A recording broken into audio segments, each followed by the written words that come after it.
ಆತ್ಮೀಯ H16 news ಅರ್ಥಾತ್ ಸೀತಾರಾಮ್ ನ್ಯೂಸದ ವೀಕ್ಷಕರೇ, ನಾನು ನಿಮ್ಮವ ಎಂ ಆಯುಧ ಮಲ್ಲಪ್ಪ ಜೊತೆ ಅವರು. ತಾವು ಈಗ ಸುದ್ದಿಗಳ ಲೋಕಕ್ಕೆ ಎಂಟ್ರಿ ಹೊಡಿತಾ ಇದ್ದೀರಿ. ಈ ಸುದ್ದಿಗಳನ್ನು ಪ್ರತಿಯೊಂದು ನೋಡೋ ಜೊತೆಗೆ ನಿಮ್ಮ ಅಭಿಪ್ರಾಯಗಳನ್ನು ಹಂಚ್ತಾ ಇರ್ರಿ. ಯಾಕಂದರೆ ಈ ಸುದ್ದಿಗಳು ನಿಮಗಾಗಿ, ನಿಮ್ಮ ಬದುಕಿಗಾಗಿ, ನಿಮ್ಮ ವೈಚಾರಿಕೆಗಾಗಿ, ನಿಮ್ಮ ತಿಳುವಳಿಕೆಗಾಗಿ ಅನ್ನೋದು ನಿಮಗೂ ಗೊತ್ತು.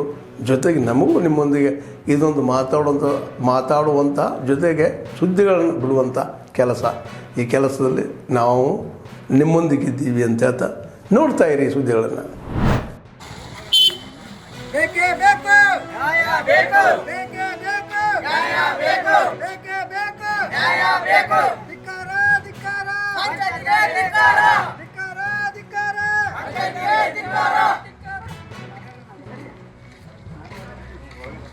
ಬಜ್ಜರ್ಮಟ್ಟಿ ಬಸವೇಶ್ವರ ನಗರ ಹಾಗೂ ಹೊಲಕ್ಕೆ ಹೋಗೋ ರಸ್ತೆ, ಶಾಲೆ ಹುಡುಗರಿಗೆ ಬರ್ತಕ್ಕಂಥ ರಸ್ತೆ ಎಲ್ಲವೂ ತೊಂದರೆ ಆಗೈತಿ. ಒಳ್ಳೆ ಕುಡಿಯೋ ನೀರಿನ ಒಂದು ಸ್ವಲ್ಪ ಪ್ಲಾಟ್ದಾಗ ಮನೆಗಳಿಗೆ ಗಟರ್ ನೀರು ಮಿಕ್ಸ್ ಆಗಿ ಬುರ್ಗಿನ ಟೈಪ್ ನೀರು ಬರಾಕತ್ತಾವು, ಅದನ್ನು ಹೇಳ್ಯಾರ. ಮತ್ತು ಇಲ್ಲಿವರೆಗೂ ನಾವು ಇದು ದಾರಿದಂತರೂ ಹೇಳಕತ್ತೆ ಸೌಸರ್ನ ಒಂದು 3-4 ವರ್ಷ ಆತು ಈಗ ಸತತವಾಗಿ. ಯಾಕಂದ್ರೆ ನಾವು ಹಗಲೆಲ್ಲ ಬಂದ್ ಮಾಡೋದಕ್ಕೆ ಇವರಿಗೆ ನಾವು ಮತ್ತೆ ಹೊಳ್ಳೆ ಗಡುವು ಕೊಟ್ಟ ತಿಂಗಳಾತು. ಜಾತ್ರೆ ಇದ್ದಾಗ, ಇದ್ದಾಗ, ಕಾರ್ಯಕ್ರಮ ಏನಾರ ಇದ್ದಾಗ ಬಂದವು ಮತ್ತು ಹೇಳಿ ಸರಿ ಮಾಡಿ ಅದನ್ನು ಸರಿ ಮಾಡೋದು. ಹಾಳೆ ಈಗ ಮತ್ತು ಮಾಡಿ ಹಾಳೆ ಬಂದ್ ಮಾಡಿದ್ರು. ಮತ್ತು ಬಂದ್ ಮಾಡೋಣ 8 ದಿನದ ಗಡುವು ಕೊಟ್ಟದ್ದು ಪಿ ಡಿ ಅವ್ರಿಗೂ ಕೊಟ್ಟತ್ತಿ. ಹಾಳೆ ಸ್ಟೇಷನ್ದವರು ಪೊಲೀಸರು ಹಚ್ಚಿ ಮಾತಾಡಿದರು. ಪೊಲೀಸರು ಅವರು ಹೇಳಿದರು 8 ದಿನದೊಳಗಾಗಿ ನೀವು ಪಂಚಾಯತಿ ಅವ್ರು ಏನು ಮಾಡ್ತಿರೋ ಅದನ್ನು ಹೇಳಿ ದಾರಿ ಮಾಡಿರಿ. ಅವರು ಯಾವ ಸರ್ವೇದವ್ನು ಕರೆಸ್ತಿರೋ, ಅದೇನು ಎಲ್ಲೈತೆ ಅಲ್ಲಾರು ಮಾಡಿರ್ತಿರೋ, ಅವ್ನು ವೆಂಕಟಗೆ ಹೇಳ್ತಿರೋ ಏನು ಮಾಡ್ತಿರೋ ಮಾಡ್ರಿ ಅಂತ ಹೇಳಿ ಗಡುವು ಕೊಟ್ಟೈತಿ. ಆ ಗಡುವು 8 ದಿನಕ್ಕೆ ಮುಗಿದು ಹೋತು. ನಿನ್ನೆ ಶುಕ್ರವಾರಕ್ಕೆ, ಇವತ್ತು ಶನಿವಾರ ಇನ್ನೂವರೆಗೂ ಯಾರೂ ಬರೋಕ್ತೇ ಇರಲ್ಲ. ಮತ್ತು ಅವ್ನು ಇವತ್ತು ಅದನ್ನು ಗಡುವು ಮೀರೈತಿ, ನಂದು ಏನೂ ಮಾಡಿಲ್ಲ ಅಂತೇಳಿ ಒಂದು ಮುಳು ಬಡ್ದಾನು. ಆ ಕಾರಣಕ್ಕಾಗಿ ಎಲ್ಲ ದಾರಿ ಬಂದಾಗೈತಿ. ಎಲ್ಲ ಸಾರ್ವಜನಿಕರು ಒಟ್ಟರು ಕೂಡಿಸಿ ನಾವು ಇಲ್ಲಿ ಪಂಚಾಯತಿಗೆ ಮುಳು ಬಡಿದತ್ತು ಅವತ್ತ ಹೇಳಿದ್ದೀವಿ.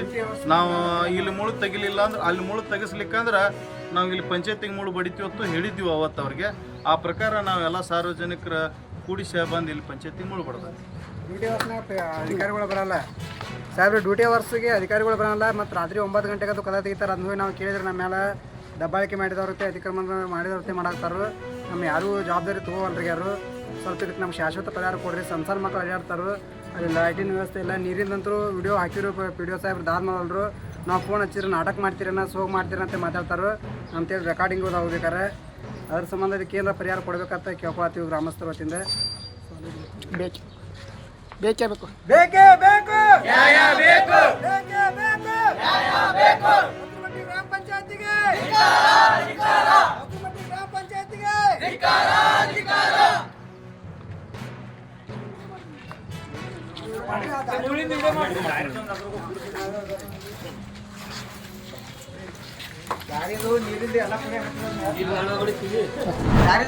ಇದು ಮಿಕ್ಸ್ಡ್ ಟ್ರಾಫಿಕ್ ಇಲ್ಲಾರಂಗೆ ಎಲ್ಲೆಲ್ಲಿ ನಾವು ಸ್ವಲ್ಪ ಅಡ್ಜಸ್ಟ್ ಮಾಡ್ಬೋದು, ಎಲ್ಲಿ ಜನಕ್ಕೆ ಅನುಕೂಲ ಮಾಡ್ಬೇಕಂತಕ್ಕದ್ದು ಒಂದು ಸರ್ವೆ ಇದೆ. ಬಟ್ ಧಾರವಾಡ ಜಿಲ್ಲೆಯ ಹುಬ್ಬಳ್ಳಿ ಧಾರವಾಡ ಜನರ ಒತ್ತಡ ಏನಿದೆ ಅಂತಂದರೆ ಮಿಕ್ಸ್ ಟ್ರಾಫಿಕ್ಕಿಗೆ ಅಲೋ ಮಾಡಬೇಕಂತ ಹೇಳಿ ಭಾಳಷ್ಟು ಸಾರ್ವಜನಿಕರು, ಆಮೇಲೆ ನಮ್ಮ ಧಾರವಾಡದಲ್ಲಿ ಇರ್ತಕ್ಕಂಥ ಎಲ್ಲ ಅಧ್ಯಕ್ಷರುಗಳು, ಪದಾಧಿಕಾರಿಗಳು, ಸದಸ್ಯರುಗಳು ಕಳೆದ ಸುಮಾರು 1 ವರ್ಷದಿಂದ ನಮ್ಮ ಜೊತೆ ಒತ್ತಡ ತರ್ತಾನೆ ಇದ್ದಾರೆ. ಇವತ್ತು ನಾವು ಜಿಲ್ಲಾಡಳಿತ, ಸಂಬಂಧಪಟ್ಟಿರ್ತಕ್ಕಂಥ BRTS ಎಲ್ಲ ಆಫೀಸರ್ಸ್ಗಳು, ನಮ್ಮ ಪೊಲೀಸ್ ಡಿಪಾರ್ಟ್ಮೆಂಟು, ಜೊತೆಗೆ ಟ್ರಾಫಿಕ್ ಇರ್ತಕ್ಕಂಥ ಡಿಪಾರ್ಟ್ಮೆಂಟ್ ರಿಲೇಟೆಡು SP-ಗಳು ನಾವೆಲ್ಲ ಒಟ್ಟಿಗೆ ಹೋಗಿದ್ವಿ.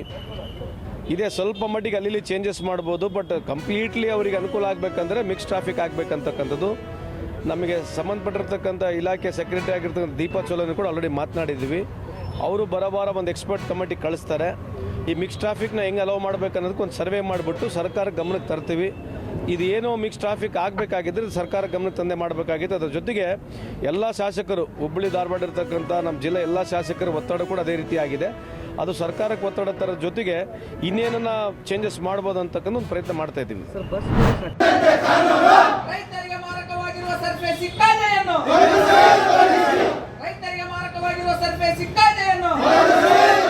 ರೈತರ ಮೇಲೆ ದೌರ್ಜನ್ಯ ಮಾಡುವ ಬ್ಯಾಂಕ್ ಅಧಿಕಾರಿಗಳಿಗೆ. ನಮ್ಮ ಜಗಳೂರು ಬರ ಪೀಡಿತ ಪ್ರದೇಶ, ನಮ್ಮ ರೈತರು ಬಡವರು, ಅವರಿಗೆ ಕಾಲಾವಕಾಶ ಬೇಕು ಅಂತ ಬಿಟ್ಟು ಹೇಳಿ ನಾನೇ ಜನರಿಗೆ ಇದು ಮಾಡಿದೆ. ಸೊ ಮೊನ್ನೆನೂ ಸಹ ಇನ್ನೊಂದು ರೈತ ಬಣ ಮತ್ತೊಂದು ಫೈನಾನ್ಸ್ ವಿರುದ್ಧ ಈ ರೀತಿ ಇದು ಮಾಡಿ ನಾನು ಮೊದಲನೇದಾಗಿ ರೈತರಲ್ಲಿ ಬೇಡ್ಕೊಳ್ಳೋದು ಹೋದೆ. ಫಸ್ಟು ಅವರ ಟರ್ಮ್ ಆ್ಯಂಡ್ ಕಂಡೀಷನ್ಸ್ಗಳನ್ನು ಬಡ್ಡಿ ದರಗಳನ್ನು ಕರೆಕ್ಟಾಗಿ ಕೇಳಿಕೊಂಡು ನಿಮ್ಮಲ್ಲಿ ಶಕ್ತಿ ಇತ್ತು ಅಂತಂದರೆ ಕಟ್ಟೋದು ಮಾತ್ರ ನೀವು ಸಾಲ ತಗೊಳ್ಳಿ. ಸಾಲ ಕೊಡೋರು 1000 ಜನ ಬರ್ತಾರೆ, ಬಟ್ ತಾವಿದ್ದೀರಲ್ಲ, ಇದನ್ನು ನನ್ನ ಕೈಯಲ್ಲಿ ತೀರ್ಸೋಕ್ಕಾಗುತ್ತಾ? ಕೊಡಬೇಕಾದ್ರೆ ಒಂದು ನಮೂನಿ ಇರ್ತಾರೆ, ವಸೂಲಿ ಮಾಡಬೇಕಾದ್ರೆ ಇನ್ನೊಂದು ನಮೂನಿ ಇರ್ತಾರೆ ಫೈನಾನ್ಸ್ನವರು. ಸೊ ನಾನು ತೊಗೊಂತು ಅಂತಂದರೆ ನನ್ನ ಮನೆ ಹರಾಜಿಗೆ ಬರುತ್ತಾ, ನನ್ನ ಜಮೀನಿಗೆ ಹರಾಜಿಗೆ ಬರುತ್ತಾ ಅನ್ನೋದನ್ನು ಫಸ್ಟು ಅದನ್ನು ಮೈಂಡಲ್ಲಿ ಇಟ್ಕೊಂಡು ತಾವು ಸಾಲಕ್ಕೆ ಅಪ್ಲೈ ಮಾಡ್ತಾರೆ. ತದನಂತರ ಸುಗ್ರೀವಾಜ್ಞೆ ಪ್ರಕಾರ ಮತ್ತೊಮ್ಮೆ ಮುಂಬರುವ ದಿನಗಳಲ್ಲಿ ಒಂದು ಸಭೆ ಫೈನಾನ್ಸ್ ಡಿಪಾರ್ಟ್ಮೆಂಟ್ ಮಾಡಿ ಅವರಿಗೂ ಸಹ ನಿಯಮಾನುಸಾರ ಏನಿದೆ ಕಂಡೀಷನ್ ಆ ಪ್ರಕಾರ ಮಾಡಿ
ಆತ್ಮೀಯರೇ, ಎಲ್ಲ ಸುದ್ದಿಗಳನ್ನು ನೋಡಿದ್ರಲ್ಲ, ಏನು ಅನಿಸ್ತು ನಿಮಗೆ?